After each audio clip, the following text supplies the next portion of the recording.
करता हूं। सबसे पहले आप सबों को एक बार पुनः शुभ दोपहर। चूंकि अब हम लोग दोपहर में प्रवेश कर गए हैं, कक्षा का यह दूसरा भाग पहले से कम महत्वपूर्ण नहीं है। क्यों आप लोग पहले ऐसे वैसे कर रहे हैं? पहले बैठ जाइए। पहले से कहीं ज्यादा महत्वपूर्ण है।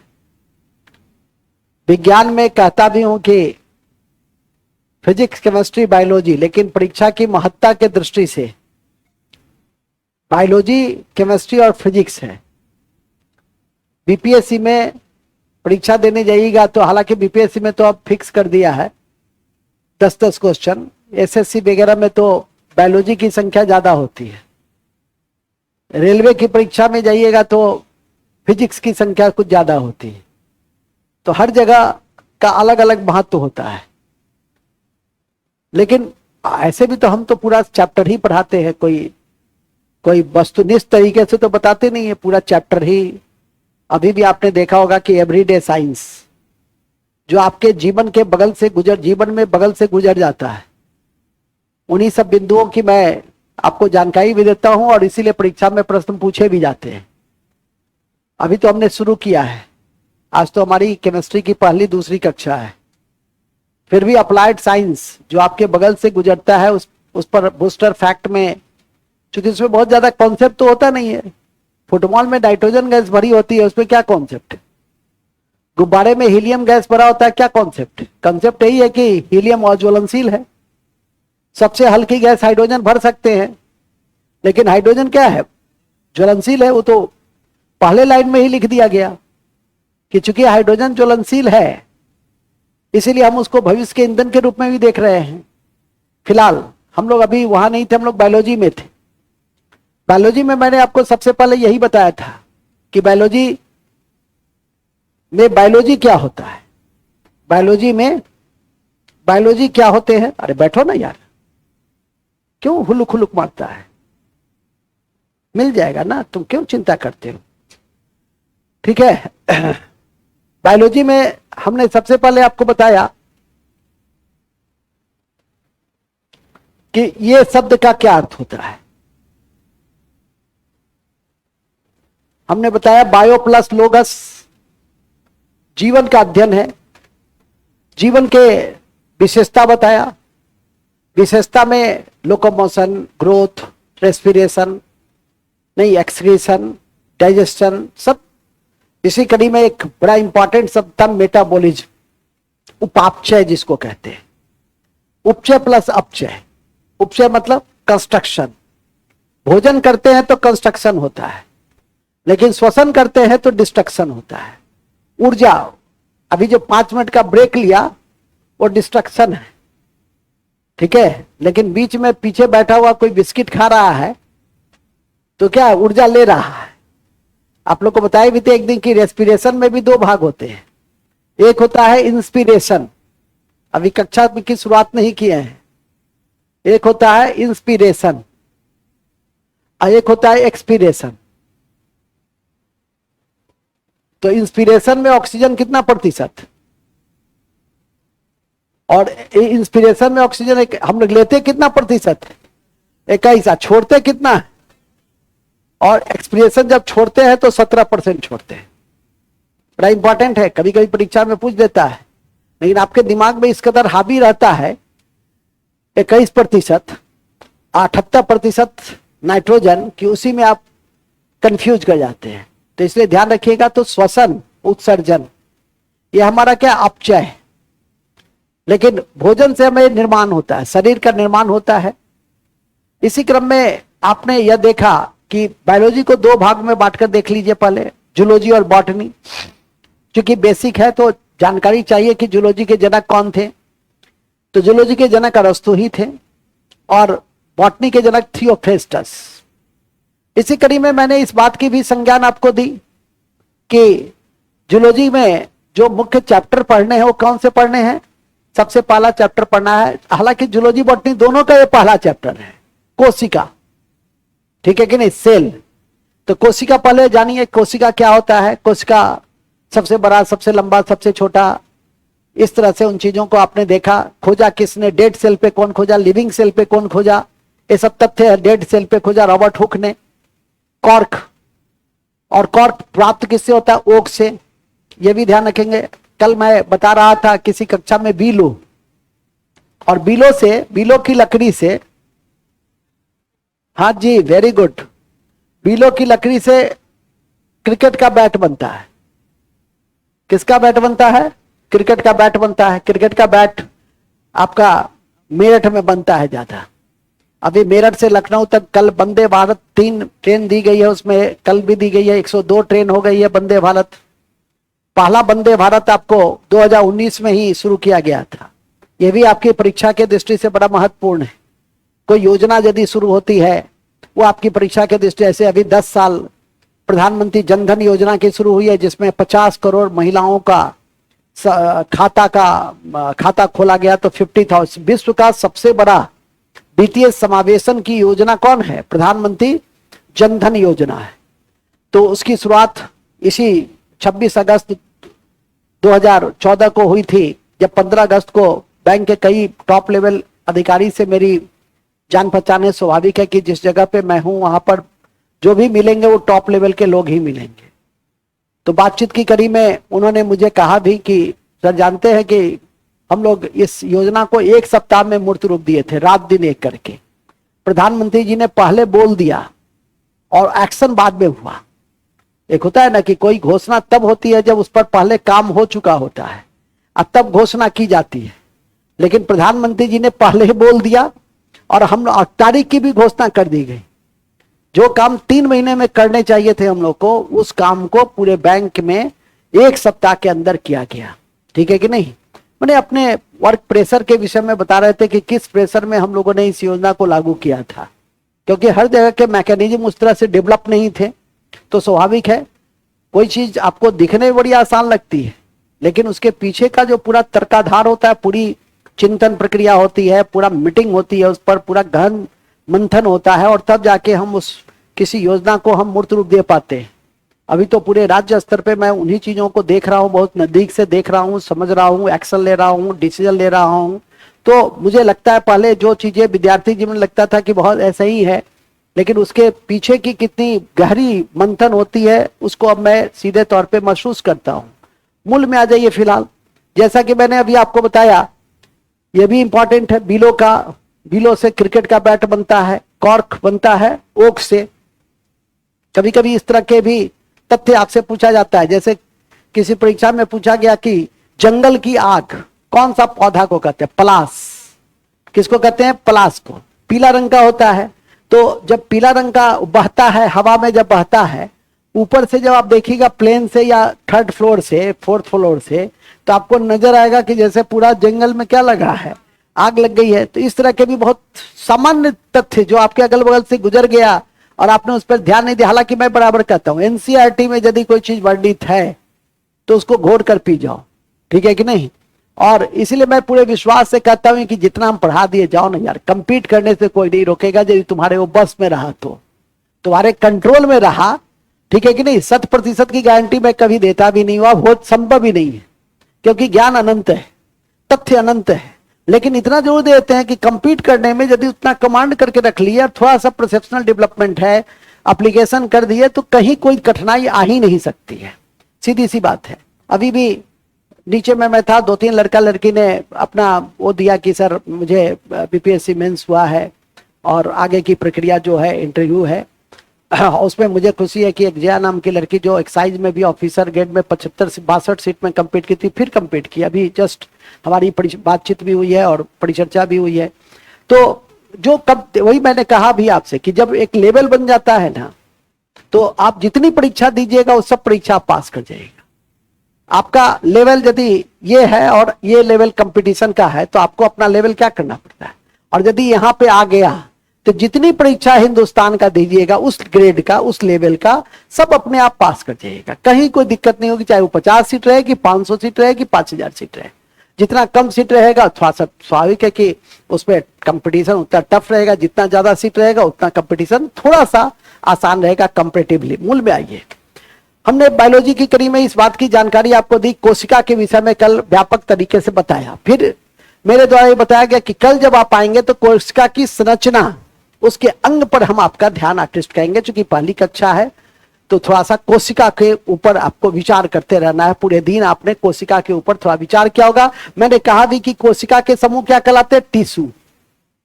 टिश्यू से अंग बनता है, अंग से तंत्र बनता है, और तंत्र से ये आपका पूरा शरीर बनता है। ये जो तुम्हारा 80 किलो का शरीर है, ये 5 फीट 8 इंच का जो शरीर है, ये तुम्हारा छोड़ करके तुम ऐसे ही से क्या करता है? 40 किलो का शरीर है, कहता है जी जी 80 किलो देता है, ठीक है कि नहीं? तो ये जो 80 किलो का शरीर है वो आपका किससे बनता है? ये इसी तरह से सेल, टिश्यू, अंग, तंत्र और सिस्टम। कभी कभी ये भी पूछता है आपसे। और याद रखिएगा कि कोशिका के अध्ययन को साइटोलॉजी कहते हैं, और याद रखिएगा टिश्यू के अध्ययन को हिस्टोलॉजी कहते हैं, ठीक है? और कैंसर के अध्ययन को ऑन्कोलॉजी कहते हैं। बहुत अच्छा, वेरी गुड। तो आशा है कि समझ गए होंगे, ठीक है? अब बुढ़ों के अध्ययन को, बुढ़ों के अध्ययन को, बुढ़ों के अध्ययन को क्या कहते हैं? कौन बताएगा? ये यूट्यूब लाइव में हम सॉल्व कराए हुए हैं, बुढ़ों के अध्ययन, जेरेंटोलॉजी, ठीक है? तुम लोग ध्यान नहीं देते हो बाबू। जेरेंटोलॉजी बुढ़ों के अध्ययन को कहते हैं, ठीक है कि नहीं? ध्यान रखा करो। कभी कभी बहुत कहते भी हैं कि छोटी छोटी बातें भी पूछी जाती है। ये सब क्या है? छोटी छोटी बातें हैं। तुम कितना भी अध्ययन कर लोगे, हो सकता है कि कुछ अध्ययन छूट गया तो गया। कल भी पढ़ रहे थे, कल भी 4-5 अध्ययन आपको बताए हैं, ठीक है? अभी भी बताया है सुबह के सत्र में, स्टडी ऑफ फॉसिल्स, पोलिंटोलॉजी बताया ना जी, स्टडी ऑफ फॉसिल्स। और जहां भी परिचर्चा होती है तो जानकारी तो आपको मैं देता ही रहता हूं। इसी कड़ी में हम लोग आज सेल स्ट्रक्चर को पढ़ेंगे। तो स्टार्ट करते हैं। हमारा चैप्टर है कोशिका की संरचना और कोशिका के अंग। कोशिका की संरचना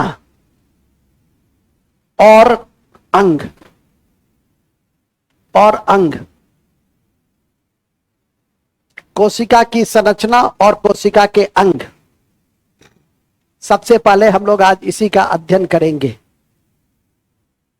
ठीक है? कोशिका की संरचना में सबसे पहले क्या आता है? कोशिका भित्ति, जिसको हम लोग कहते हैं हिंदी में, कोशिका भित्ति हिंदी में ही है, सेल वॉल। अंग्रेजी में कहते हैं उसको सेल वॉल। अंग्रेजी में क्या कहते हैं? Cell wall. अब तब होता है, दूसरा होता है प्लाज्मा मेम्ब्रेन, जिसको हिंदी में कहते हैं प्लाज्मा झिल्ली। तो लिखो, कोशिका के निम्नलिखित भाग है। पहला कोशिका भित्ति, सेल वॉल, सेल वॉल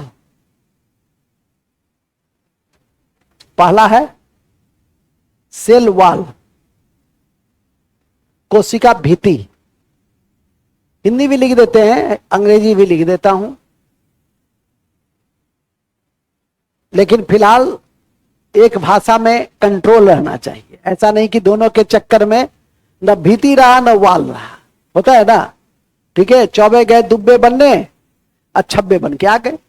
तो जिस भाषा में तुम्हारी थोड़ी पकड़ है उसको पहले याद कर लो, लेकिन लिख तो दोनों के लिए देंगे। आसान इंग्लिश वर्ड होता ही है सेल वॉल। दूसरा लिख देंगे, दूसरा लिख देंगे प्लाज्मा झिल्ली, प्लाज्मा झिल्ली, झिल्ली प्लाज्मा। हाँ जी, कितना तेज है तुम। प्लाज्मा मेम्ब्रेन, फिर तुम छेड़ रही हो, हम देख रहे हैं। सर तब कह दीजिए मुंहे बंद कर ले, सिला के आ जाए। प्लाज्मा झिल्ली, प्लाज्मा झिल्ली, प्लाज्मा झिल्ली, प्लाज्मा झिल्ली। अब तीसरा है कोशिका द्रव्य, साइटोप्लाज्म। तीसरा है साइटोप्लाज्म, जिसको हिंदी में कहते हैं कोशिका द्रव्य।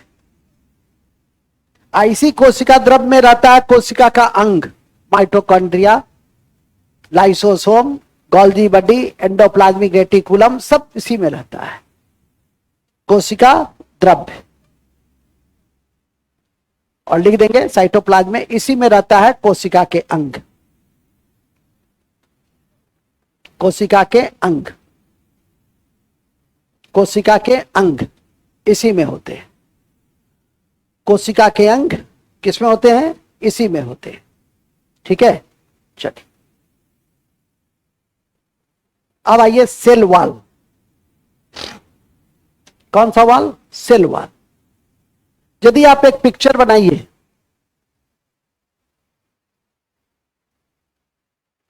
हम अच्छे चित्रकार नहीं हैं, इसीलिए हमसे बहुत अच्छा चित्र की उम्मीद मत करना, हमसे बहुत अच्छे चित्र की उम्मीद मत करना, लेकिन हां परीक्षा के दृष्टि से हम मोटे तौर पे बना डालेंगे। ये जो है आपका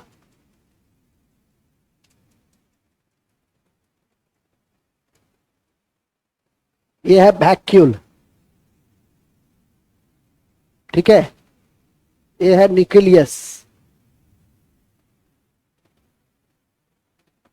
ये है आपका सेल वॉल, ये है आपका प्लाज्मा मेम्ब्रेन,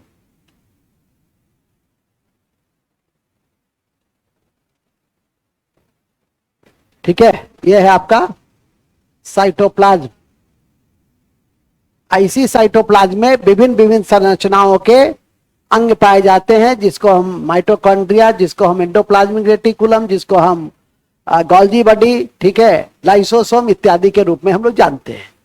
सबका अलग अलग मेम्ब्रेन भी है, जैसे single membrane, double membrane, no membrane. याद रखिएगा, जैसे डबल मेम्ब्रेन होता है तो डबल मेम्ब्रेन कौन होता है? एमपी, माइटोकॉन्ड्रिया और प्लास्टिड्स, ये डबल मेम्ब्रेन होते हैं, दोहरी झिल्ली होती है उसमें। जैसे सिंगल मेम्ब्रेन, ठीक है कि नहीं? तो सिंगल मेम्ब्रेन कौन है? तो सिंगल मेम्ब्रेन है Golgi complex, endoplasmic reticulum, ribosome, ठीक है। तो इस तरह से इन चीजों को आपको देखना है। Centrosome, no membrane. तो अभी फिलहाल आप क्या क्या लिखे, पहले इसको कर लीजिए, लिख लीजिए, जेल, जेल, सिंगल मेम्ब्रेन होता है जेल। रुक जाओ, अभी आएंगे, पहले इसको लिखो ना। लाइसोसोम, सिंगल मेम्ब्रेन हुआ gel, Golgi endoplasmic reticulum, lysosome. Double membrane हुआ माइटोकॉन्ड्रिया, प्लास्टिड। नो मेम्ब्रेन हुआ सीआर, सीआर हुआ सेंट्रोसोम और राइबोसोम। चलिए पहले इसको लिख लीजिए, ये लिख लिए?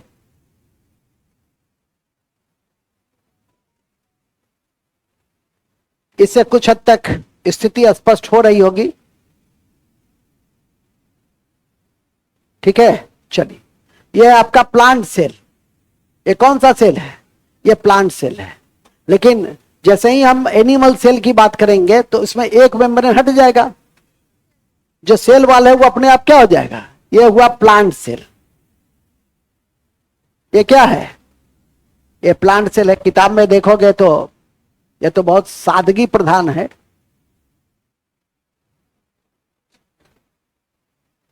ठीक है। ये क्या हो गया? ये एनिमल सेल है। यही ये सेम चीज रहेगा, उसी तरह से रहेगा, ठीक है। और इसी के अंदर रहेगा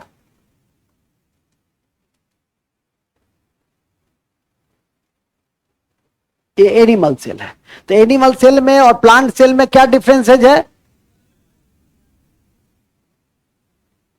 तो पहला डिफरेंसेज ऐसे ही क्लियर हो गया कि सेल वॉल किसमें होता है, और यह सेल वॉल किस चीज का बना होता है? सेलुलोज का। Very good. कार्बोहाइड्रेट का यह बना होता है। किसका बना होता है? कार्बोहाइड्रेट का बना होता है। तो लिखिए, कोशिका भित्ति से शुरू करें, लिखेंगे कोशिका भित्ति, सेल वॉल। यह पौधे का विशिष्ट लक्षण है, यह पौधे का विशिष्ट लक्षण है, मतलब एकदम रहना ही है।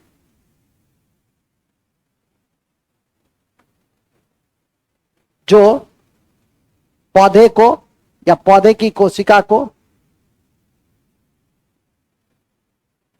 जो पौधे की कोशिका को दृढ़ता और निश्चित आकार प्रदान करता है, दृढ़ता और निश्चित आकार प्रदान करता है। दृढ़ता मतलब समझते हैं ना, सॉलिडनेस, हाँ, आकार प्रदान करता है।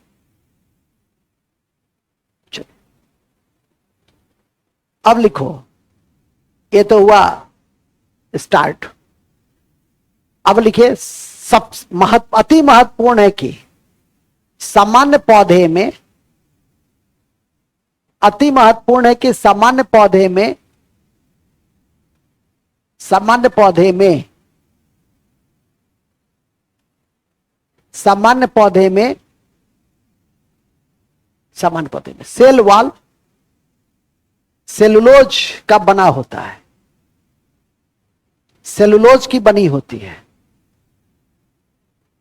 सामान्य पौधे में किसकी बनी होती है? ये सेलुलोज की बनी होती है। सामान्य पादप में, सामान्य पादप में किसकी बनी होती है? सेलुलोज की बनी होती है। किसकी बनी होती है? शैवाल, अलगी, शैवाल या अलगी में भी जो बना होगा वो सेलुलोज का ही होगा। शैवाल, अंग्रेजी में कहते हैं अलगी, उसमें भी इसी का बना होता है। लेकिन कवक और फंजाई में और जीवाणु में यह सेलुलोज का बना नहीं होता है। कवक में यह बना होता है किसका? वेरी गुड, काइटिन का, जिसको यह चिटिन कह रही है। भाव, भगवान तो भाव के भूखे होते हैं। Chitin, chitin, CHITIN। तो कवक या फंजाई किस चीज का बना होता है? Chitin, chitin. जो पढ़ना है, जो लिखना है, समझ सकते हो, स्पेलिंग वही है। इसके बाद जीवाणु में किस चीज का बना होता है? ये म्यूरेमिक एसिड का, म्यूरेमिक एसिड। म्यूरेमिक एसिड का स्पेलिंग MURAMIC। जीवाणु में किस चीज का बना होता है? ये जीवाणु का अंग्रेजी जानते हैं ना? Bacteria. Muramic acid, muramic acid का बना होता है। और यहां से क्वेश्चन बराबर पूछे जाते हैं, यहां से क्वेश्चन बराबर पूछे जाते हैं। म्यूरेमिक एसिड यदि विकल्प में नहीं दिया तो यहां लिख दो म्यूरेमिक एसिड या पेप्टिडो ग्लाइकोन। पेप्टिडो, वेरी गुड, पेप्टिडो ग्लाइकोन। या मतलब इस पृथ्वी पर सबसे ज्यादा कोई जैविक पदार्थ पाया जाता है तो उसका क्या नाम है? Cellulose, cellulose, cellulose. ठीक है, तो दो बातें आपको लिखना है। कौन सी दो बातें? सेलुलोज पृथ्वी पे सबसे ज्यादा पाया जाता है। अच्छा, एक दूसरा, सेलुलोज और काइटिन कार्बोहाइड्रेट का अपरूप है, या समरूप है, या स्वरूप है। जो करना है कर सकते हैं, लिख देंगे। भूलना नहीं है, भूलेंगे तो बड़ी बेइज्जती होगी। भूलना नहीं है, भूलेंगे तो नालायक कहे जाएंगे। नहीं, तुम यही लिखो, भूलना नहीं है कि सेलुलोज, भूलना नहीं है। अभी हम लोग आगे नहीं बढ़े हैं, ध्यान रखिएगा। सेलुलोज, भूलना नहीं है कि सेलुलोज, भूलना नहीं है कि सेलुलोज और काइटिन कार्बोहाइड्रेट का स्वरूप है, कार्बोहाइड्रेट का स्वरूप है, कार्बोहाइड्रेट का स्वरूप है, कार्बोहाइड्रेट का स्वरूप है। ठीक है, यहां तक तो क्लियर है ना? अब मुझे याद रखना, क्या मुझे याद रखना कि पृथ्वी पर सबसे अधिक मात्रा में पाए जाने वाला जैविक पदार्थ सेलुलोज है। तो लिखेंगे मुझे याद रखना, इसको हंसी आ रही है, देखते हैं। मुझे याद रखना कि पृथ्वी पर सबसे अधिक मात्रा में पाए जाने वाला जैविक पदार्थ, पाए जाने वाला जैविक पदार्थ कौन है? सेलुलोज। जैसे कागज, कपास, लड़की, लड़की नहीं, लकड़ी, हाँ, ठीक है। जैसे कागज, देखते हैं तुरंत तुरंत पकड़ लेती है गलत। अब फिर कहे हैं कि हमको छेड़ो मत, लेकिन ये सब आदत से बाज नहीं आ रही है, ठीक है। ये सब सुधर गया, लड़का सब सुधर गया है, ये सब नहीं छेड़ रहा है, लेकिन अभी तक तुम लोग छेड़ना नहीं सुधरी हो। हम कहे लड़की, गलती से सुबह से बोल ही रहे हैं, तो लकड़ी की जगह लड़की निकल गया तो क्या है, तुम लोग शुद्ध कर लो। नहीं नहीं सर, लड़की नहीं, लकड़ी लकड़ी लकड़ी। तो लकड़ी क्या है? सेलुलोज। लकड़ी क्या है? कपास क्या है? कागज क्या है? एकदम याद रखना, कभी कभी पूछता है ये सब, ठीक है कि नहीं। तो लिखना, उदाहरण लिख लिए, क्या लिखे उदाहरण? अपना भी लिख लिए तुम। ये तो लड़की लिख ही ली थी, देखो ना, लाओ तो देखे, लाओ ना, लाओ ना। अरे ऐसे ही थोड़ा सा आनंद रहेगा ना, लाओ। देखो 55 घंटा से सब बैठा हुआ है, हंसेगा नहीं तो फिर देखते हो लिखी हुई है। हम कोई बात ऐसा नहीं हम देख लेते हैं सर, आप पकड़ कैसे लेते हैं, हम सब देख लेते हैं। वो तो अब बुढ़ापा आ गया, नहीं तो पहले वहां तक क्या लिखा रहता था वो सब हम पढ़ लेते थे हम, ठीक है कि नहीं? हाँ ठीक है, त्रिनेत्र से पढ़ लेते थे हम। मूल में आ जाइए, हाँ कहां थे हम लोग? जी हाँ, सेलुलोज सबसे अधिक मात्रा में पाए जाने वाला हमारा ये जैविक पदार्थ है। कौन? सेलुलोज, जो कागज में, कपास में, और इसमें उजला सोना कौन है? कपास। इसमें उजला सोना कौन है? किस मिट्टी में मिलता है? हाँ, काली मिट्टी में। इसको रेगुड़ मिट्टी भी कहते हैं। इसको कौन सी मिट्टी कहते हैं? इसको रेगुड़ मिट्टी भी कहते हैं। कैसे बनता है रेगुड़ मिट्टी बच्चा? लावा से, ज्वालामुखी के लावा से बनता है। किस किस लावा से बनता है? ज्वालामुखी के लावा। ज्वालामुखी क्रिया से जिस मिट्टी का निर्माण होता है उसको क्या कहते हैं? काली मिट्टी या रेगुड़ मिट्टी कहते हैं, या इसको कपासी मिट्टी भी कहते हैं। इसको कौन सी मिट्टी कहते हैं? कपासी मिट्टी। इसका मुख्य क्षेत्र जो है वो आपका गुजरात और महाराष्ट्र का क्षेत्र है, ठीक है कि नहीं? और इसीलिए उन क्षेत्रों में जो सूती वस्त्र उद्योग है वो बहुतायत में है। हमारा जितना कैपिटल वगैरह जो भी हम कहें, पूर्व का जो भी हम उसको उपाधि दे, जैसे सूती कपड़ा की राजधानी बम्बे, तो बम्बे कहाँ है? महाराष्ट्र में है। बम्बे कहाँ है? महाराष्ट्र में है। एक समय में बम्बे में गुजरात के लोग और बिहार के लोग, उत्तर प्रदेश के लोग बहुतायत संख्या में थे, हजारों लाखों की संख्या में थे। लेकिन बदलते समय में जो स्थानीय क्षत्रपों का उदय हुआ, महाराष्ट्रियों का, उसके बाद कम हो गया। अब तो दक्षिण भारत के लोग, अब तो सबसे ज्यादा सूती वस्त्र की मिलें जो हैं वो आपके दक्षिण भारत में, कोयम्बटूर में। तो दक्षिण भारत की राजधानी कहाँ हो गई? कोयम्बटूर।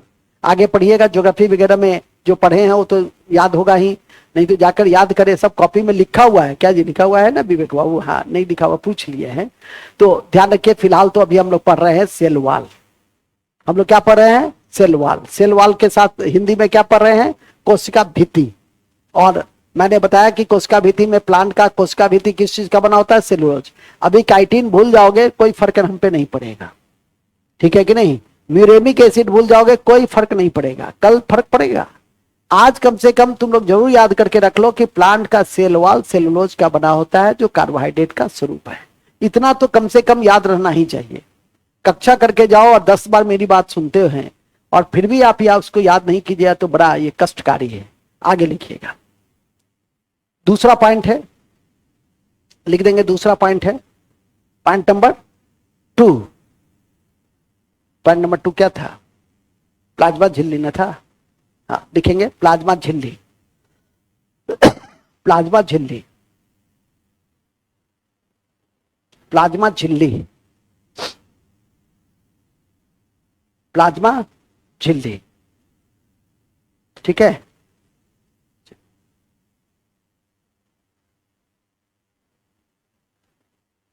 प्लाज्मा झिल्ली में लिखेंगे, यह सभी प्रकार के कोशिकाओं में पाया जाता है। यह सभी प्रकार की कोशिकाओं में पाया जाता है। जैसे कोशिका भित्ति निर्जीव है, यह सजीव है।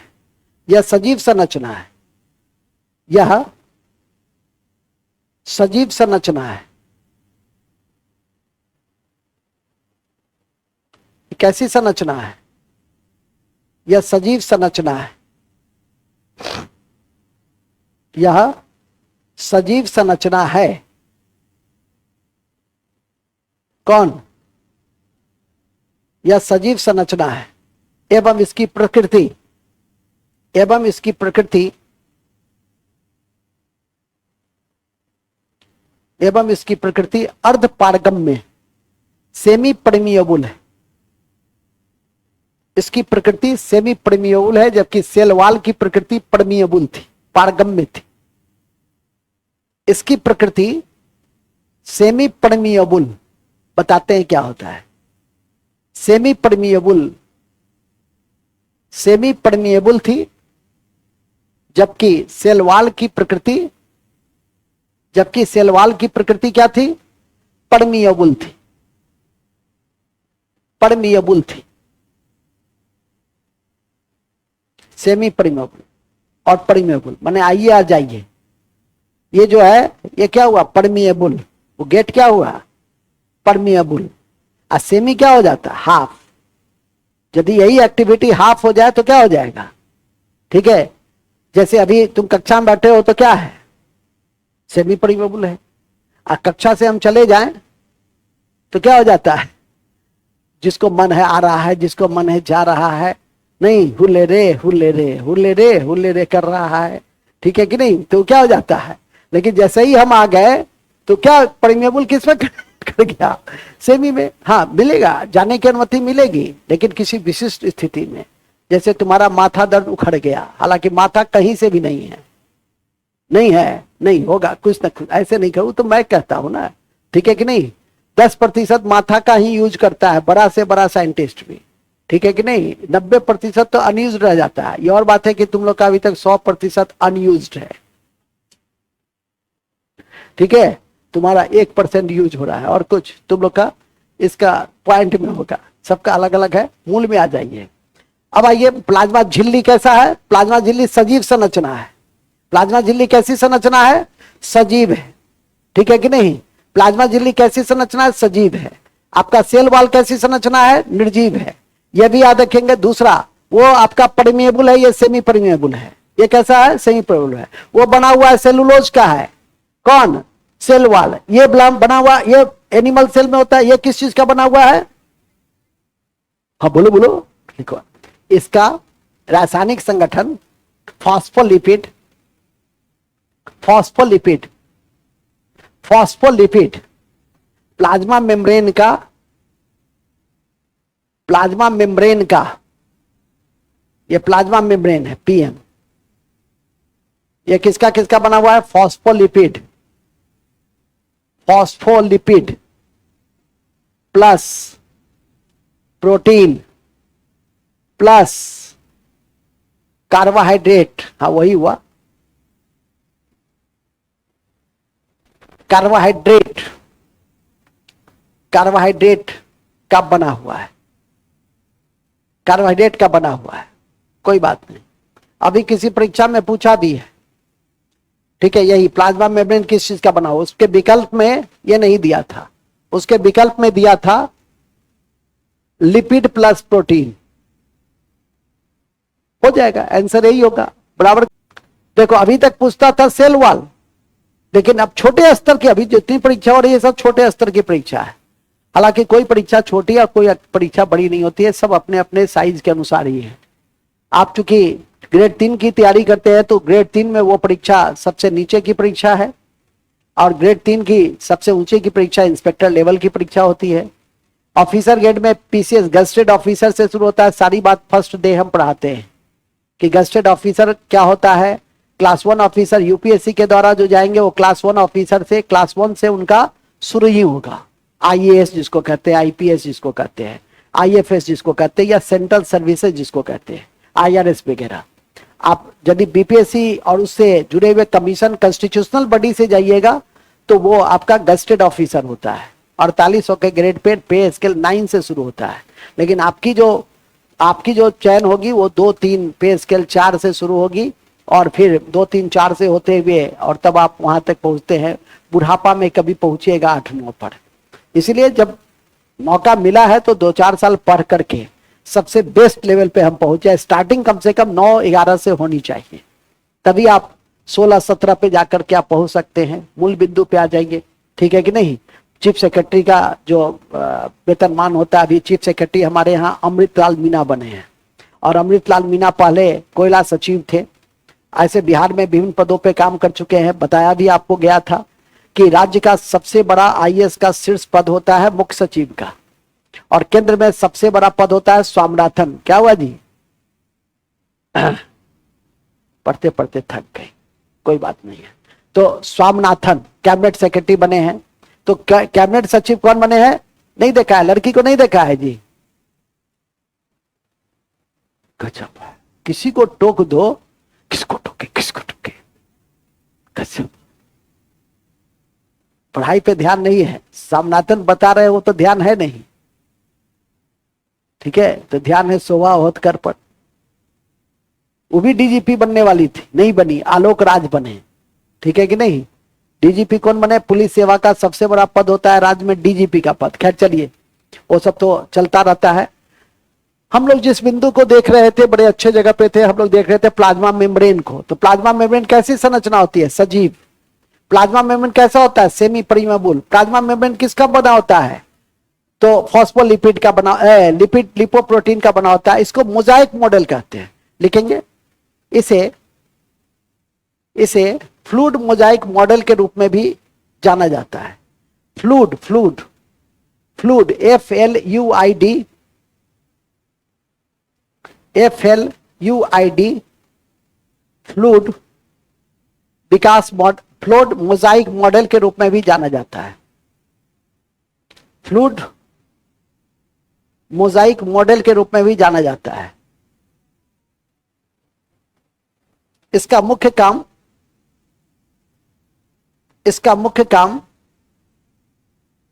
कोशिका के अंदर और बाहर जाने वाली पदार्थ पर नियंत्रण करना है।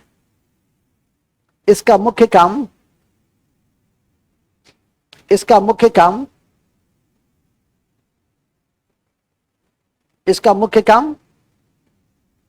कोशिका के अंदर और बाहर जाने वाली पदार्थ पर नियंत्रण करना है।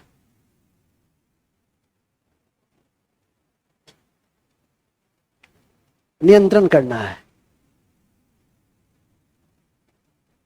इसमें विसरण और परासरण की क्रिया होती है। इसमें विसरण और परासरण की क्रिया होती है। इसमें विसरण और परासरण की क्रिया होती है। ऑस्मोसिस की क्रिया होती है। विसरण और परासरण की क्रिया होती है। कल बताए थे, एक क्वेश्चन दिया था मैंने कि नदी के मछली को यदि समुद्र में डाल देते हैं तो मर जाता है। क्यों? ऑस्मोसिस की क्रिया के कारण। ठीक है, कौन सी क्रिया के कारण? परासरण की क्रिया के कारण वो मर जाता है। तो लिख देंगे नोट, नदी की मछली को समुद्र में डाला जाए तो जल के परासरण के कारण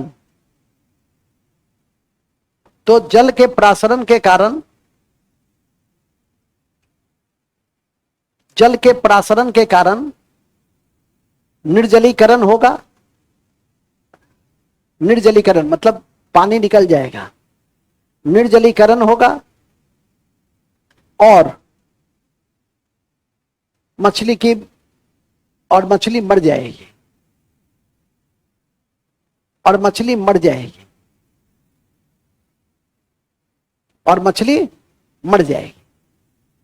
साथ ही जब समुद्र की मछली को नदी के जल में डाल दिया जाता है तो भी मर जाता है, क्योंकि वहां जैविक क्रिया मंद हो जाती है।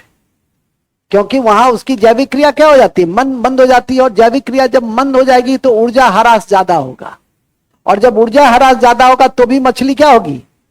तो भी मर जाएगी। तो लिख देंगे, और समुद्र की मछली भी जब नदी में डाल दी जाएगी, और समुद्र की मछली भी जब नदी में डाल दी जाएगी तो उसकी तो उसकी तो उसकी जैविक क्रिया मंद हो जाती है, जैविक क्रिया मंद हो जाती है, जैविक क्रिया मंद हो जाती है,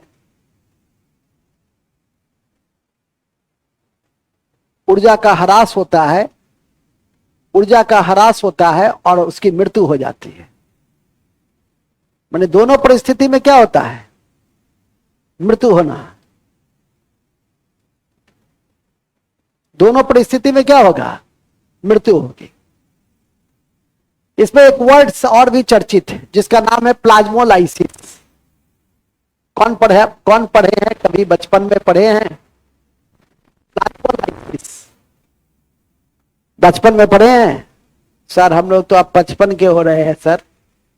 बचपन में प्लाज्मोलाइसिस, साइटोप्लाज्म का विघटन हो जाना। प्लाज्मोलाइसिस क्या होता है? मुरब्बा बनना, अचार बनना। बनाते हैं ना अचार, मुरब्बा, वो किसका एग्जाम्पल है? प्लाज्मोलाइसिस का। तो लिखेंगे प्लाज्मोलाइसिस का अर्थ है साइटोप्लाज्म का विघटन होना, साइटोप्लाज्म का विघटन होना। देखो ना, प्लाज्मोलाइसिस का अर्थ है साइटोप्लाज्म का विघटन होना, साइटोप्लाज्म का विघटन होना, विघटन होना, साइटोप्लाज्म का विघटन होना, साइटोप्लाज्म का विघटन होना, साइटोप्लाज्म का विघटन होना। ठीक है। और उदाहरण क्या है इसका? मुरब्बा का बनना, मुरब्बा, अचार, और क्या बनाती हो? जैम, जैम, अचार, जैम, मुरब्बा। अच्छा, यदि क्वेश्चन चेंज हो गया, क्वेश्चन चेंज कि फूड प्रिजर्वेटिव में किस क्रिया का उपयोग होता है? प्लाज्मोलाइसिस। वो क्या है? फूड प्रिजर्वेटिव है, खाद्य परिरक्षक। हालांकि एक ऑर्गेनिक कंपाउंड का भी उपयोग करते हैं। क्या नाम है उसका? बताओ कौन सा? और कौन बता रहा था इधर? बताओ बताओ, क्या तुम लोग जोर से क्यों नहीं बोलती हो? Benzoic acid. बेंजोइक एसिड का उपयोग हम लोग, या सोडियम बेंजोएट का इस्तेमाल हम लोग खाद्य परिरक्षण में करते हैं। लेकिन ये जो क्रिया है वो पदार्थ है, ये क्रिया है। ये क्या है? प्लाज्मोलाइसिस एक क्रिया है और वो क्या है? वो पदार्थ है। और ये दोनों आपकी परीक्षा के लिए इंपॉर्टेंट है। तो उदाहरण में क्या लिख दिए? मुरब्बा, अचार, जैम बनना, इस क्रिया से बनता है। लेकिन देखिए, लेकिन लेकिन लेकिन सोडियम बेंजोएट और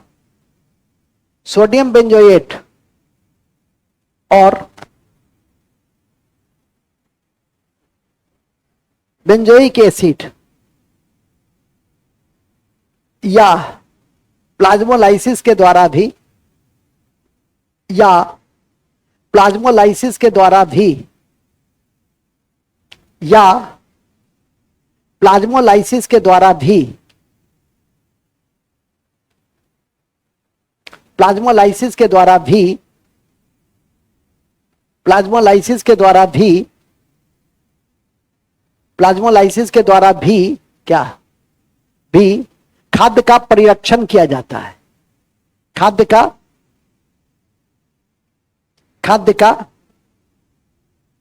क्या किया जाता है? परिरक्षण किया जाता है। चलिए, खाद्य का परिरक्षण किया जाता है। इसी में तीसरा भाग है, किसी भी कोशिका का तीसरा भाग क्या होता है? न्यूक्लियस, है ना? तब न्यूक्लियस के विषय में जानिए। तो क्या क्या जान लिया है? सेल वॉल जान लिए ना, प्लाज्मा मेम्ब्रेन जान लिए, प्लाज्मा मेम्ब्रेन के कई में मिसलेनियस बात बता दिए, और साथ में तीसरा क्या जानेगा?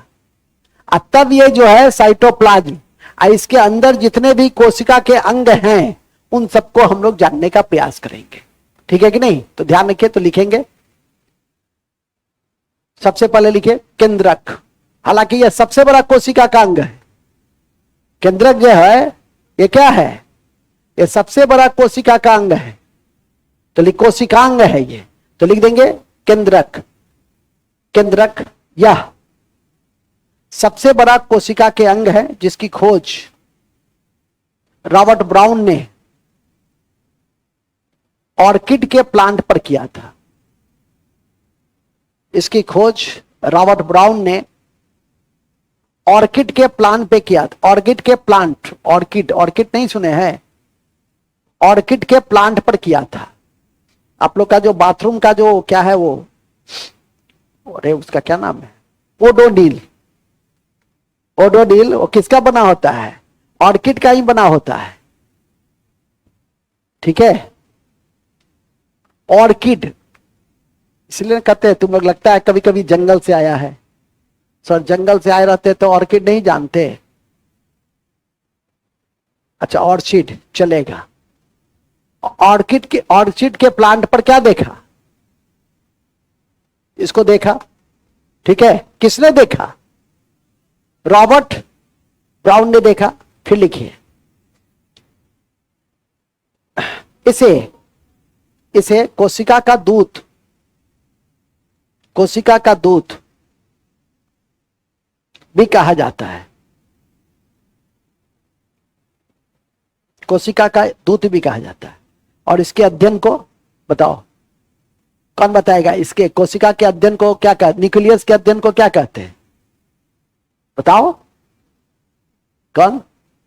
वेरी गुड, ठीक है, मेडिकल का तैयारी की हुई हो, वेरी गुड, कर भी रही हो, अरे वाह, कैरियोलॉजी कहते हैं। तब तो अब हम तुम्ही से पूछेंगे सब चीज। ठीक है, कैरियोलॉजी कहते हैं। सर मेरा तो मेडिकल का भी तैयारी हो रहा है सर, ये सब तो बेसिक बायोलॉजी है। कैरियोलॉजी कहते हैं। कैरियोलॉजी का स्पेलिंग होता है KARYLOGY। ठीक है, तुम कैरियर का बहुत सारा विकल्प खोल के रखी हो, वेरी गुड। वहां से क्या कर रही हो, एनआईटी से, एनआईटी पटना से बीएससी कंप्यूटर साइंस वहां से कर रही हो, एनआईटी से, वाह।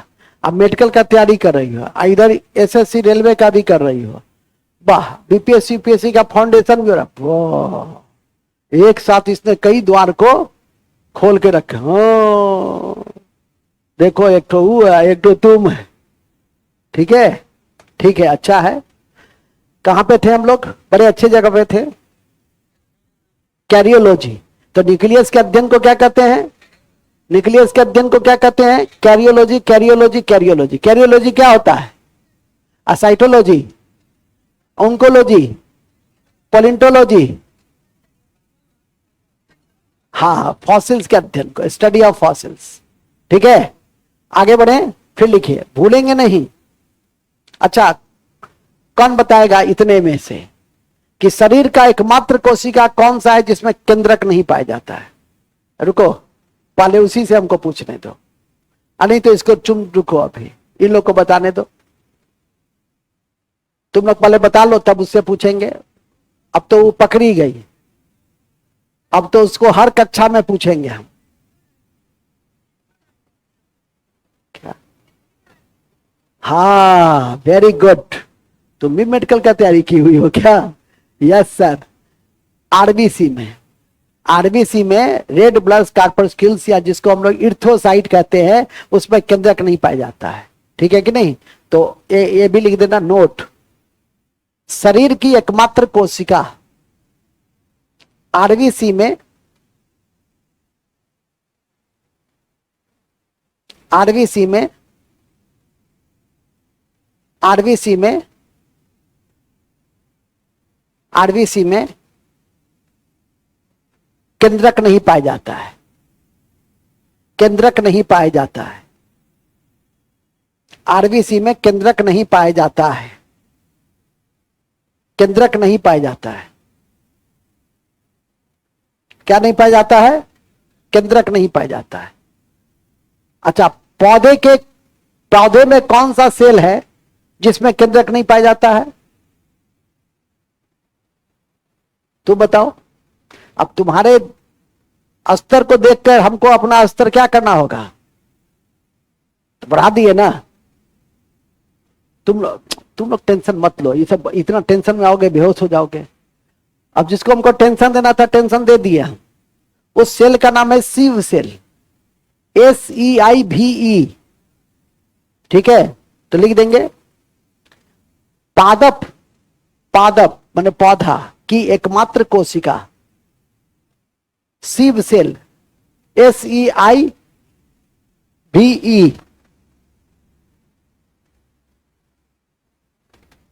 शिव सेल में, शिव सेल में, शिव सेल में केंद्रक नहीं पाया जाता है, केंद्रक नहीं पाया जाता है, केंद्रक, केंद्रक नहीं पाया जाता है, ठीक है। ओके, तो कितनी चीज बता दी है सर, पिछले कक्षा में कहां बताए थे, प्रकाश जी कहेंगे सर कहां बताए थे, पहले मैं पहले भी कहा हूं, तुम्हारा स्तर जितना ऊपर रखोगे उतनी ज्यादा बातें हम, जितना इंटरेक्ट करोगे और जितना खुश रहोगे, ठीक है। ये नहीं कि सब मसुआ गया सब दुखी हो गया, तो मास्टर साहब का भी मूड क्या हो जाएगा, खराब हो जाएगा, ठीक है कि नहीं। ऐसे भी तुम लोग जानते हो कि मूडियल टीचर है, ठीक है। मूड बन गया अभी से लेकर 5 बजे तक पढ़ाने का, तो हमको कोई रोक लेगा यहां, है ना।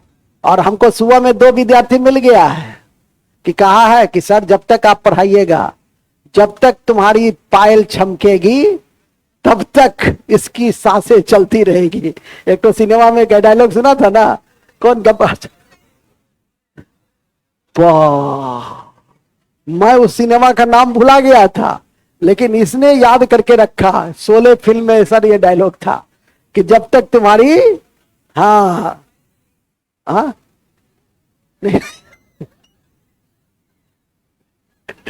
बहुत प्यारा लड़का है, हमने अभी कुछ कहा उसकी ओर देखा, कहा नहीं नहीं नहीं गलती से डायलॉग निकल गया था, चलिए ठीक है।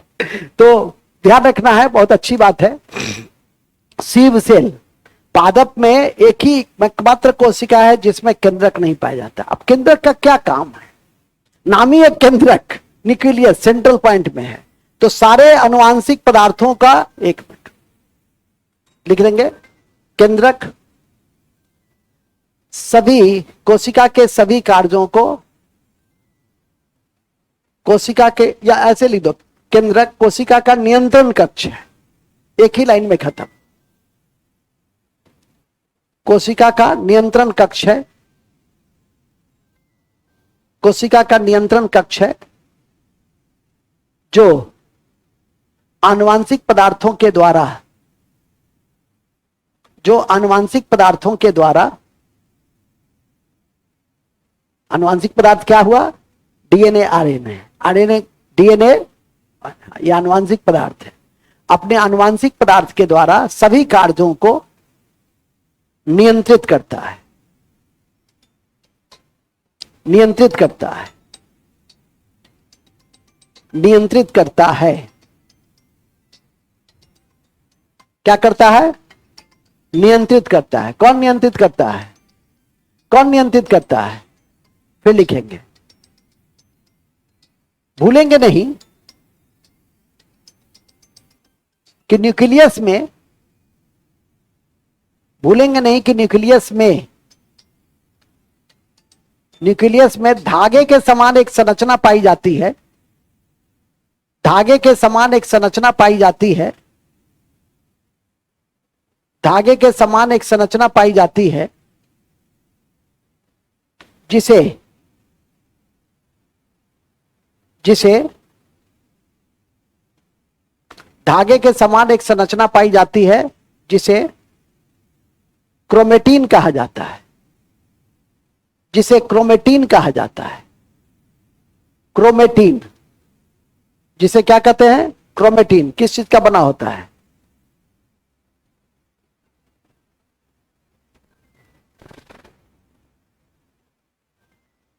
जिसे क्रोमेटिन कहा जाता है, जिसे क्रोमेटिन कहा जाता है, वहां पे लिख देंगे। जिसे क्रोमेटिन कहा जाता है, जो डीएनए और हिस्टोन प्रोटीन से बना होता है, जो डीएनए तथा हिस्टोन प्रोटीन से बना होता है, जो डीएनए तथा हिस्टोन प्रोटीन से बना होता है। तो क्रोमेटिन किससे बना होता है? डीएनए और हिस्टोन प्रोटीन। और ये केंद्र का क्या काम है? केंद्र का काम है कोशिका का नियंत्रण कक्ष, कंट्रोलिंग सेंटर ऑफ सेल। उसमें एक धागे के समान संरचना पाई जाती है, उसको क्या कहते हैं? क्रोमेटिन। और वो क्रोमेटिन किस चीज की बनी होती है? DNA plus protein. फिर लिखिए, ध्यान रखना है कि DNA deoxy ribose nucleic acid,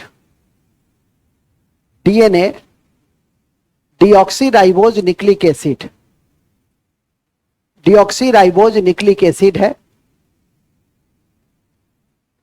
जिस पर आनुवांशिक संरचना पाई जाती है, जिस पर आनुवांशिक संरचना पाई जाती है, जिस पर आनुवांशिक संरचना पाई जाती है,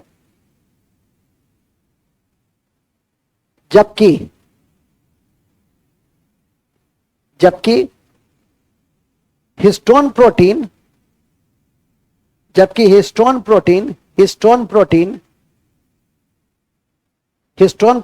एक गैर आनुवांशिक पदार्थ है। दोनों के विषय में जानिएगा ना कि डीएनए क्या है और हिस्टोन प्रोटीन क्या है। तो हिस्टोन प्रोटीन एक गैर आनुवांशिक पदार्थ है, हिस्टोन प्रोटीन एक गैर आनुवांशिक पदार्थ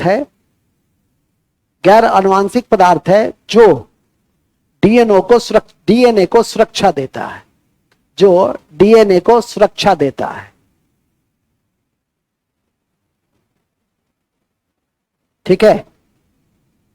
और डीएनए पे ही उसके एक निश्चित खंड पर एक जो सूचनाएं पाई जाती हैं, आनुवांशिक सूचनाएं, उसको हम लोग क्या कहते हैं? जीन। जो कहते हैं ना, इसका जीन बहुत अच्छा है। कल भी बता रहा था मैं कि जीन का विकास, मैरी क्यूरी के जीन और एक राम खिलावन गांव में रहने वाले जिन्होंने पढ़ाई लिखाई नहीं की, उनके जीन में अंतर होगा। एक बार इसी जीन पर एक बार कह दिया गया, नरेंद्र मोदी साहब के द्वारा डीएनए की बात कर दी गई, तो हल्ला मच गया कि बिहार के डीएनए के विषय में उन्होंने नकारात्मक टिप्पणी की। ठीक है कि नहीं? किसने? प्रधानमंत्री ने। तो ये जीन को भी ध्यान रखिए। जीन क्या है? तुम्हारे छत के ऊपर जो टहलता है रात में, फुटबॉल जो खेलता है, वो जीन नहीं। ये जीन है जो डीएनए में आनुवांशिक सूचनाएं पाई जाती है। तो लिख देंगे, डीएनए में उल्लेखनीय है कि डीएनए का वह सेक्शन या वह खंड, डीएनए का वह खंड जिस पर किसी विशिष्ट लक्षण के लिए आनुवांशिक सूचनाएं पाई जाती है, जिस पर किसी विशिष्ट लक्षण के लिए आनुवांशिक सूचनाएं पाई जाती है, आनुवांशिक सूचनाएं पाई जाती है, उसे जीन कहते हैं। जीन कहते हैं। जीन को अंडरलाइन कर लो, उसे जीन कहते हैं। पूछेगा आनुवांशिकता की इकाई क्या है? जीन। यूनिट ऑफ हेरिडिटरी क्या है? जीन है। तो लिखेंगे जीन आनुवांशिकता की इकाई है। जीन आनुवांशिकता की इकाई है।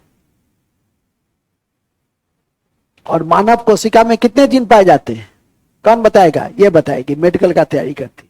सर वो गलती से बोल दिए हैं सर, 30,000 जीन पाए जाते हैं। तो लिख देंगे मनुष्य में। इसको पता नहीं है कि हम मेडिकल का तैयारी हम भी किए थे, हालांकि हम तैयारी नहीं किए थे। घर वाले के दबाव में हमको डॉक्टर बनने की इच्छा कभी से नहीं थी। आईपीएस बनने की इच्छा थी, आईएएस बनने की इच्छा थी, लेकिन हमको डॉक्टर बनने की इच्छा कभी नहीं हुई, लेकिन बायोलॉजी ले लिए थे। इसलिए हम अपने बच्चों पे, घर के बच्चों पे कहते हैं बेटा जो मन में आए वो करो, ठीक है। हम कोई भी इच्छा नहीं थोपना चाहते हैं कि बायोलॉजी पढ़ो कि मैथमेटिक्स पढ़ो कि हिस्ट्री पढ़ो, जो तुम्हारी इच्छा है। हाँ, लेकिन जो पढ़ो सॉलिड पढ़ो, खूब गहराई से पढ़ो।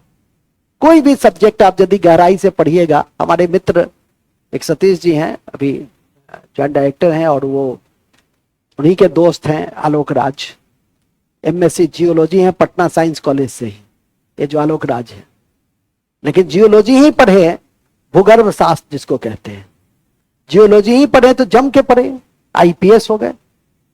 तो जो भी सब्जेक्ट पढ़िए जम के पढ़िए, खूब पढ़िए, बढ़िया जगह पे पहुंच जाओगे। तुम लोग कोई भी सब्जेक्ट जम के पढ़ता ही नहीं है, ठीक है कि नहीं, जम के पढ़ना चाहिए। आगे चलिए, खैर कहां थे हम लोग? ये देखो, ये अभी तक लिख ही रहा है, मनुष्य में 30,000 जीन पाए जाते हैं। मनुष्य में, अंडरलाइन कर लो, सामान्यतः एक जीन एक आनुवांशिक लक्षण को निर्धारित करता है। सामान्यतः एक जीन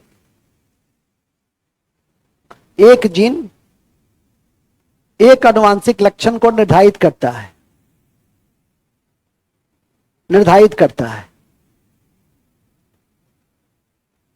लेकिन कुछ लक्षण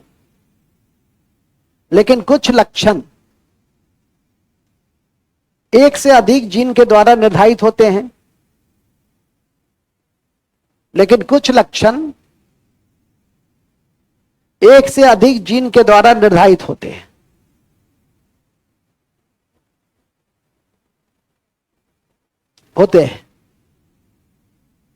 एक से अधिक जीन के द्वारा निर्धारित होते हैं, ठीक है, होते हैं, जिसे हम लोग क्या बोलते हैं, बोलो जी, कौन सा इफेक्ट बोलते हैं? उसको हम लोग पॉलीजेनिक इफेक्ट बोलते हैं। जैसे हमारा स्किन का कलर, ये पॉलीजेनिक इफेक्ट का परिणाम है, तो लिखेंगे इसे पॉलीजेनिक इफेक्ट कहते हैं, इसे पॉलीजेनिक इफेक्ट कहते हैं। पॉलीजेनिक इफेक्ट का हिंदी बहुजीनी प्रभाव, पॉलीजेनिक इफेक्ट, बहुजीनी प्रभाव, बहुजीन प्रभाव, पॉलीजेनिक इफेक्ट। जैसे त्वचा का रंग, तो लिख दो जैसे त्वचा का रंग। हाँ, स्किन के अध्ययन को क्या कहते हैं? डर्मेटोलॉजी। त्वचा के अध्ययन को क्या कहते हैं? और त्वचा शरीर का ऐसा अंग है कि जो क्या, एक ऐसा अंग है जो हर तरह की क्रिया करता है, इसलिए jack of all trade master of none है। एपिथेलियल टिश्यू का सबसे बेहतरीन उदाहरण कौन है? स्किन है। और स्किन का जो कलर है वो कौन सा पिगमेंट निर्धारित करता है? मेलेनिन। Very good. और मेलेनिन की अनुपस्थिति में एक बीमारी होती है जिसका नाम है एल्बिनिज्म। उस बीमारी का क्या नाम है? एल्बिनिज्म। जो तुम सड़क पे जाओगे तो 1 करोड़ में से किसी एक के इस तरह की बीमारी देखोगे, ठीक है कि नहीं? इस तरह की बीमारी आपको देखने को मिलती है, जो ध्यान में रखना है। एल्बिनिज्म, एल्बिनिज्म मेलेनिन के कमी से होती है, ध्यान रखेंगे। आगे एपिथेलियल टिश्यू में बहुत सारी चीजों को हम देखेंगे ही। फिलहाल तो आपको यह देखना है कि ये पॉलीजेनिक इफेक्ट का ही परिणाम है त्वचा का रंग। पूछा भी जाएगा कि निम्नलिखित में से पॉलीजेनिक इफेक्ट या बहुजीनी प्रभाव का परिणाम है, दे देगा 4 चॉइस। तो कौन सा चॉइस है? त्वचा का रंग, ठीक है। नेक्स्ट, उसमें एक लाइन और लिख देना कि डीएनए तथा हिस्टोन जब एक साथ क्वाइल होते हैं, कुंडलित होते हैं, डीएनए और हिस्टोन जब एक साथ क्वाइल होते हैं तो क्रोमोसोम बनता है, गुणसूत्र बनते हैं। एक साथ क्वाइंड होते हैं, क्वाइल होते हैं, कुंडलित होते हैं, तो क्या बनता है? क्रोमोसोम बनता है, क्रोमोसोम बनता है। क्या बनते हैं? क्रोमोसोम बनते हैं। और यह क्रोमोसोम सिर्फ कोशिका विभाजन के समय प्रकट होता है। लिखेंगे क्रोमोसोम कोशिका विभाजन के समय प्रकट होता है और यह जीन का वाहक होता है। क्रोमोजोम कोशिका विभाजन के समय प्रकट होता है। क्रोमोजोम की संख्या कोशिका विभाजन के समय प्रकट होता है और यह जीन का वाहक होता है और इसकी संख्या निश्चित होती है। हम समझ रहे हैं को ना? और इसकी संख्या निश्चित होती है। जैसे इसमें कितना जोड़ा है? हम कहेंगे इसमें 7 जोड़ा है। अच्छा 23 जोड़ा है। अच्छा हम कहेंगे 7 जोड़ा है तो क्या होगा? मटर। बहुत अच्छा। हम कहेंगे इसमें 4 जोड़ा है तब क्या होगा? Fruit fly. हम कहेंगे इसमें 23 जोड़ा है तो क्या हो जाएगा? मनुष्य। तो आशा है समझ गया ना?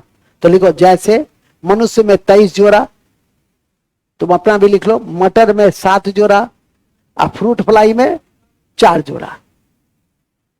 4 जोड़ा, 4 जोड़ा क्या रहते हैं? 4 जोड़ा गुणसूत्र पाए जाते हैं। 4 जोड़ा नहीं लिखे? तुम क्या थी? फ्रूट फ्लाई कि मटर? मनुष्य। तो मटर में कितना? अब मटर का बोटेनिकल नेम पीसम सेटिवम। मटर का बोटेनिकल नेम क्या है? पीसम सेटिवम है। प्याज का सब में ऐसे ऐसे करता रहता है। Allium cepa. प्याज का एलियम सीपा याद रखना, ठीक है कि नहीं? निलंबो निसीफेरा, निलंबो निसीफेरा बताओ। Lotus, very good. किसका है? लोटस का, ठीक है कि नहीं? लोटस क्या हमारा राष्ट्रीय फूल है, ठीक है? लोटस क्या हमारा राष्ट्रीय फूल है, ठीक है? मूल में आ जाइए। राष्ट्रीय विरासत पशु हाथी है, वो तो राष्ट्रीय पशु है। वन्य जीव अधिनियम 1972 के तहत टाइगर जो है वो राष्ट्रीय पशु है और मोर जो है वो राष्ट्रीय पक्षी है। किस अधिनियम के तहत? वन्य जीव अधिनियम 1972 के तहत। राष्ट्रीय विरासत पशु हाथी है। राष्ट्रीय नदी गंगा है, ठीक है कि नहीं? गंगा डॉल्फिन संरक्षण और भारत में एकमात्र अभ्यारण्य है डॉल्फिन का, वो है भागलपुर में, और रिसर्च सेंटर बनाया गया है डॉल्फिन का पटना में। ये दोनों फैक्ट आपकी परीक्षा के दृष्टि से बहुत महत्वपूर्ण है। मनुष्य के बाद सबसे ज्यादा कोई इंटेलिजेंट मेमल है, ध्यान से सुनो, सबसे ज्यादा कोई इंटेलिजेंट मेमल है तो वो डॉल्फिन है। फिलहाल अभी हम डॉल्फिन पे नहीं थे, हम अभी जीन पे भी नहीं थे, हम अभी डीएनए पे भी नहीं, हम अभी कहां हैं? हम अभी क्रोमेटिन में भी नहीं है, हम थे न्यूक्लियस में। कि न्यूक्लियस क्या करता है, और न्यूक्लियस हमारा सबसे बड़ा कोशिका का अंग भी है, उसको अलग भी हम कर सकते हैं। अब आइए साइटोप्लाज्म। अब क्या आता है? साइटोप्लाज्म। तो लिखेंगे साइटोप्लाज्म, तब है साइटोप्लाज्म। साइटोप्लाज्म कोशिका द्रव्य, कोशिका द्रव्य साइटोप्लाज्म। साइटोप्लाज्म क्या है? साइटोप्लाज्म क्या है? जो प्लाज्मा मेम्ब्रेन के भीतर जो द्रव्य रहता है, जो कोशिका झिल्ली के भीतर जो द्रव्य रहता है उसको क्या कहते हैं? तो लिख देंगे जो कोशिका झिल्ली के भीतर रहता है उसे साइटोप्लाज्म कहते हैं, उसे साइटोप्लाज्म कहते हैं। जो कोशिका झिल्ली के भीतर रहता है उसे साइटोप्लाज्म कहते हैं। उसे क्या कहते हैं? उसे साइटोप्लाज्म कहते हैं।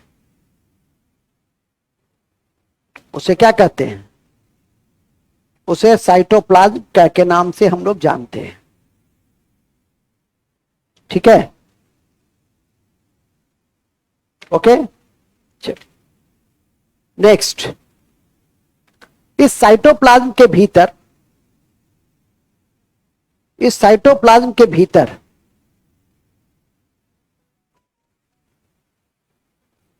एकल झिल्ली युक्त एकल झिल्ली युक्त, एकल झिल्ली युक्त, एकल झिल्ली माने सिंगल मेम्ब्रेन जेल, अभी बता रहे थे ना, जेल, Golgi complex, endoplasmic reticulum, lysosome पाई जाती है। तो लिख देंगे एकल झिल्ली युक्त Golgi complex, Golgi complex, endoplasmic reticulum, endoplasmic reticulum और लाइसोसोम, लाइसोसोम पाई जाती है, लाइसोसोम पाई जाती है। क्या पाई जाती है? लाइसोसोम पाई जाती है। जहां गोल्जी कॉम्प्लेक्स, देखिए जहां गोल्जी कॉम्प्लेक्स ट्रैफिक मैनेजर की भूमिका में होता है, जहां जहां गोल्जी कॉम्प्लेक्स ट्रैफिक मैनेजर की भूमिका में होता है, वहीं वहीं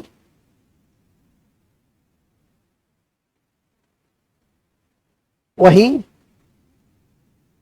वहीं endoplasmic reticulum, endoplasmic reticulum protein संश्लेषण, प्रोटीन संश्लेषण और वसा का संश्लेषण करता है, प्रोटीन संश्लेषण और वसा का संश्लेषण करता है। ठीक है ना? प्रोटीन संश्लेषण कौन करता है? प्रोटीन संश्लेषण करता है कैसा? एंडोप्लाज्मिक रेटिकुलम करेगा, जो रफ होगा, और जो स्मूथ होगा वो वसा संश्लेषण करेगा। तो यदि सीधे पूछ दे परीक्षा में कि एंडोप्लाज्मिक रेटिकुलम करता है, ए ध्यान से सुनो बाबू, प्रोटीन संश्लेषण, बी वसा संश्लेषण, 3 कार्बोहाइड्रेट संश्लेषण, डी माने सी, डी, ए और बी।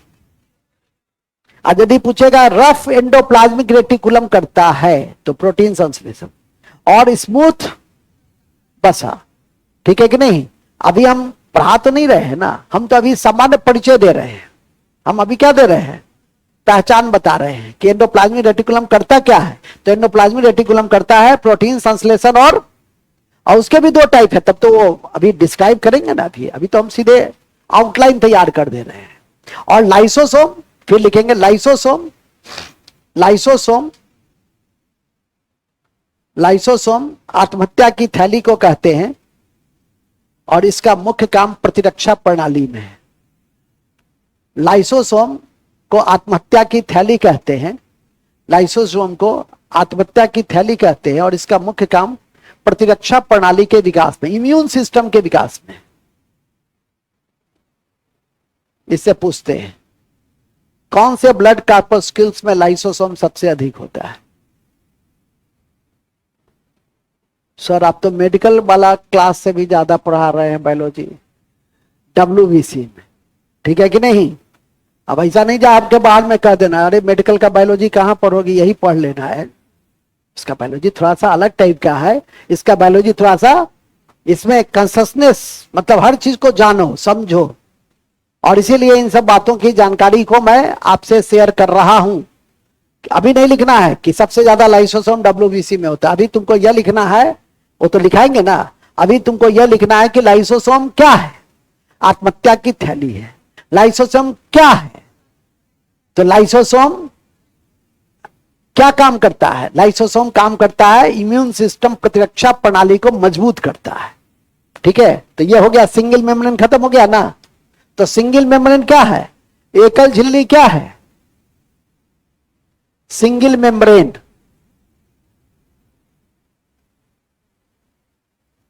सिंगल मेम्ब्रेन क्या है? सिंगल मेम्ब्रेन क्या है? जेल। जेल मतलब Golgi complex, endoplasmic reticulum, lysosome. पहला, दूसरा, तीसरा, पहला, दूसरा, तीसरा, अब लिखो डबल मेम्ब्रेन। अब लिखो double membrane. Double membrane, double membrane, दोहरी झिल्ली, दोहरी झिल्ली, double membrane,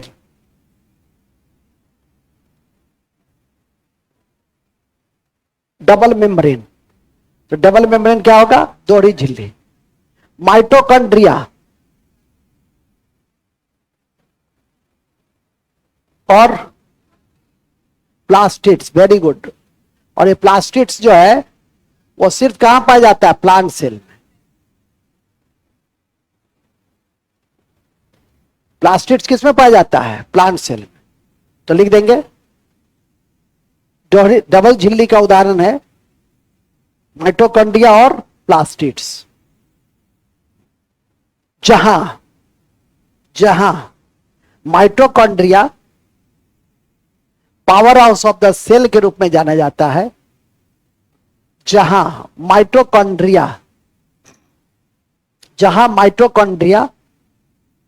mitochondria power house of the cell के रूप में जाना जाता है, कोशिका का ऊर्जा घर के रूप में जाना जाता है, क्योंकि एटीपी का निर्माण भी ये करता है। और एटीपी क्या है?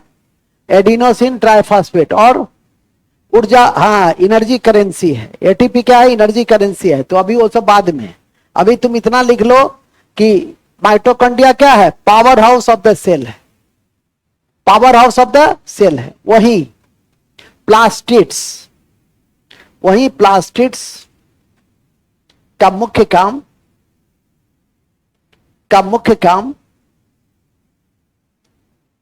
प्रकाश संश्लेषण,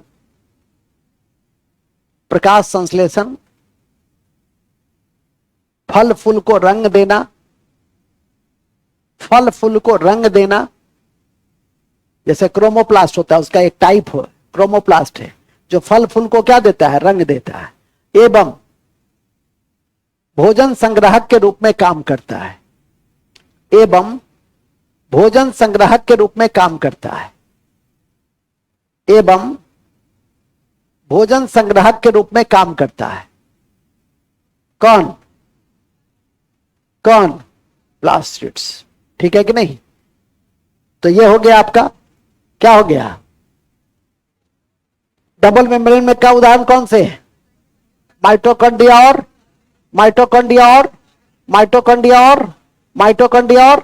सिंगल मेम्ब्रेन का उदाहरण गोल्जी कॉम्प्लेक्स, जेल, गोल्जी एंडोलाइसोसोम। गोल्जी का मुख्य काम ट्रैफिक मैनेजर, एंडो का मुख्य काम प्रोटीन और बसा, प्रोटीन रफ, अब बसा स्मूथ एंडोप्लाज्मिक रेटिकुलम। लाइसोसोम का मुख्य काम इम्यून सिस्टम का निर्माण। इसी कड़ी में कौन बताए?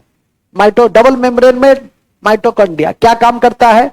एटीपी का निर्माण, ऊर्जा हाउस। ठीक है कि नहीं? और एटीपी एडिनोसिन ट्राइफॉस्फेट एक एनर्जी करेंसी के रूप में जाना जाता है। ऊर्जा मुद्रा के रूप में कौन जाना जाता है? तो एटीपी को। ऊर्जा मुद्रा के रूप में कौन जाना जाता है? एटीपी को। ऊर्जा मुद्रा के रूप में कौन जाना जाता है? एटीपी को। फिर लिखिए, हो गया। अब लिखिए नो मेम्ब्रेन। लिखिएगा, कोई झिल्ली नहीं होती है। कुछ ऐसे भी कोशिका के अंग हैं जो झिल्ली रहित हैं, कुछ ऐसे भी कोशिका के अंग हैं जो झिल्ली रहित हैं, जैसे राइबोसोम जिसका मुख्य काम प्रोटीन का संश्लेषण करना है,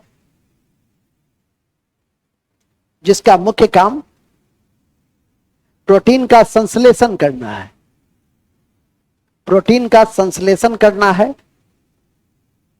जिसका मुख्य काम प्रोटीन का संश्लेषण करना है, जिसका मुख्य काम प्रोटीन का संश्लेषण करना है। और दूसरा है सेंट्रोमियर, हिंदी में उसको कहते हैं तारक काये। ठीक है, सेंट्रोमियर लिखो ना, छोड़ना तारक काये,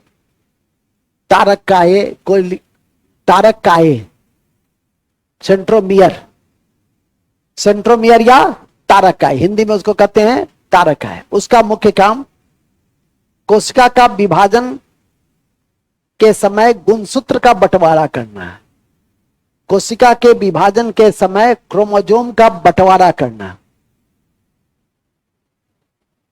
और यह सिर्फ जंतु कोशिका में होता है, यह प्लांट सेल में नहीं होता है, और यह सिर्फ जंतु कोशिका में पाया जाता है, और यह सिर्फ किसमें पाया जाता है बच्चा? यह सिर्फ जंतु कोशिका में पाया जाता है, यह सिर्फ जंतु कोशिका में पाया जाता है, यह सिर्फ जंतु कोशिका में पाया जाता है। कौन कौन? तो सिंगल मेम्ब्रेन कौन है? डबल मेम्ब्रेन कौन है? नो मेम्ब्रेन कौन है? सिंगल मेम्ब्रेन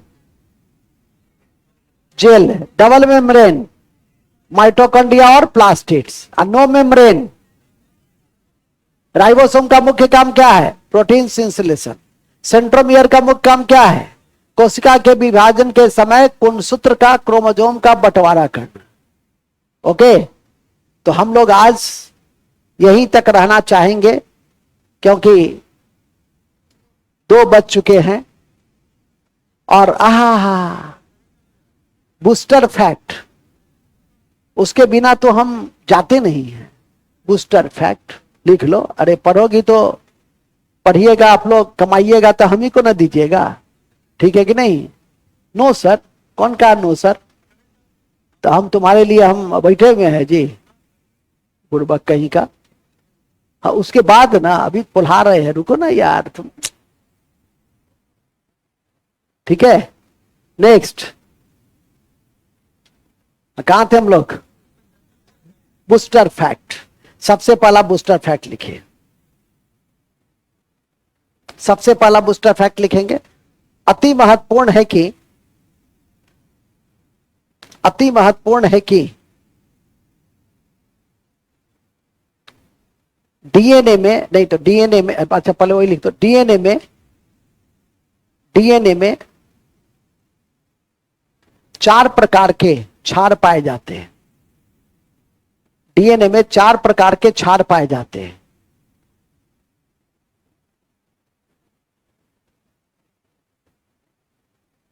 क्षार पाए जाते हैं। कितने प्रकार के क्षार हैं? 4 प्रकार के क्षार हैं। दूसरा, न्यूक्लियस के अंदर पाए जाने वाले एसिड को, न्यूक्लियस के अंदर पाए जाने वाले एसिड को न्यूक्लिक एसिड कहते हैं, जिसका खोज कौन किया था? जिसका खोज कौन किया था? Frederick Meeser. फ्रेडरिक मीसर ने किया था। फ्रेडरिक लिखो ना, मीसर ने किया था। फ्रेडरिक मीसर ने किया था। किसकी खोज? किसकी खोज? नेक्स्ट, जबकि क्रोमोसोम की खोज हाफ मिस्टर ने किया, जबकि नामकरण वाल्डेयर ने दिया। जबकि क्रोमोसोम की खोज हाफ मिस्टर ने किया,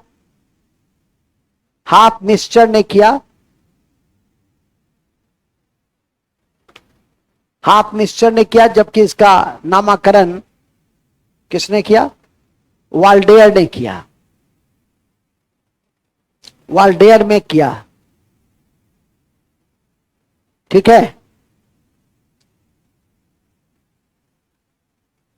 तुम लोग क्या है? बंदर। तुम लोग क्या है? कितना जोड़ा क्रोमोसोम होता है? बंदर में 23 जोड़ा होता है। तुम लोग मैंने मान रहा है बंदर, लेकिन अंदर से भीतर से मान रहा है अपने आप को मनुष्य। बंदर में 21 जोड़ा होता है। बंदर में 21 जोड़ा, तो लिख देंगे बंदर में 21 जोड़ा। बंदर में 21 जोड़ा क्रोमोसोम होता है, जबकि तंबाकू और आलू में कितना जोड़ा? 24 जोड़ा होता है। ठीक है, 24 जोड़ा होता है। मनुष्य में एक जोड़ा लिंग गुण सूत्र होते हैं, सेक्स क्रोमोजोम होते हैं। मनुष्य में एक जोड़ा मतलब 44 प्लस एक जोड़ा सेक्स क्रोमोजोम होता है, जिसे हम